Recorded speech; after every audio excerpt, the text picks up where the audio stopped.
Hello, it's Dale here. I'm going to show you Kunon felt. I may have done this before, I'm sure, but a lot of people are asking me, what is Kunon felt? Kunon felt is made from, I have it in black and white only, and I have to say it's running out. I won't, when I've sold all that's on my rolls, that's it, I won't have any more. But you can see how it's made from plastic milk bottles, so it's recyclable. It's often called eco felt, but it's, you know, pretty thin, pretty not wonderful. You wouldn't use it for your lovely wool felting or anything like that, but people use it like I think making little kids toys and things. What I like about it mostly is that when you burn it, it disappears. So I've done a variety of things with it over the time, but for this one here, I've got a soldering iron. I prefer it with a soldering iron. The heat gun will make the holes, but it won't, it sort of buckles up. So with a soldering iron, and I've stitched with rayon thread. Whatever you do, don't use polyester because it will just burn it out. It'll burn the thread. So I've made lots of holes here, and I'm just working them out with my soldering iron. This is my versatile, but I believe you can get something similar at the dreaded Bunnings these days. You want to find tip one for doing this sort of thing, or you know, there are all sorts that you can get. This one has attachments of letters and numbers, which is fabulous because you can impress into it once it's hot. It doesn't have a dial for, you know, variance or anything like that. It's just hot or off. So I'm just making the holes, and just think how good that would be layered over other things. I'll show you that in a minute. And then, like, if you want something that goes around the edge, just carve her out right around there.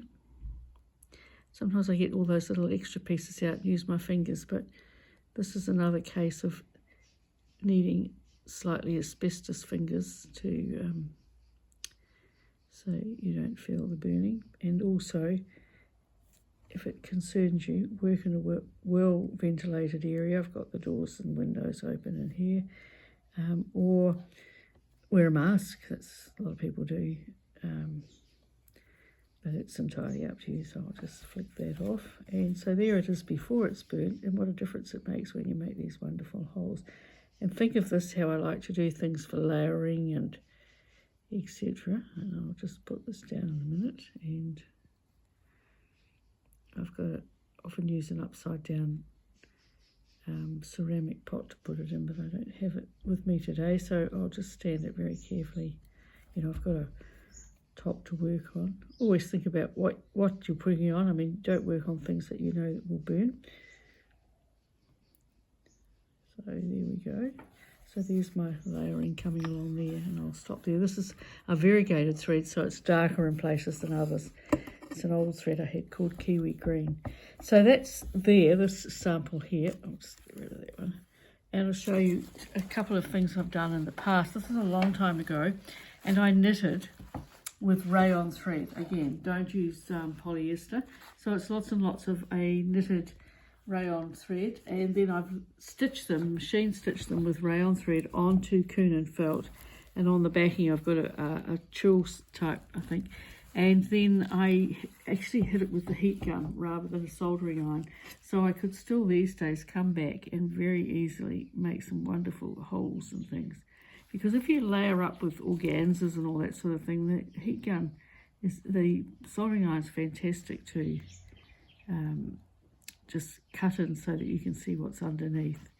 Now, it's just the way I knitted it and put it on and stitched it, so it was a vest that I made.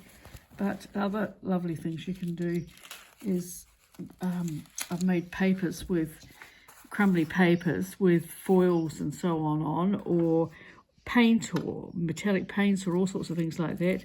And then I've made a little door, which hasn't gone any further, but you can see it's made exactly the same, only I've used a metallic thread here. There's a couple of 3 flower shapes and little circles, and I've burnt them all out again, all around the edges. And if I wanted to, once I've done all this, I could rub wax, or like Lumiere paint would be fabulous, or a metallic pen you might have, just to make some extra marks on it.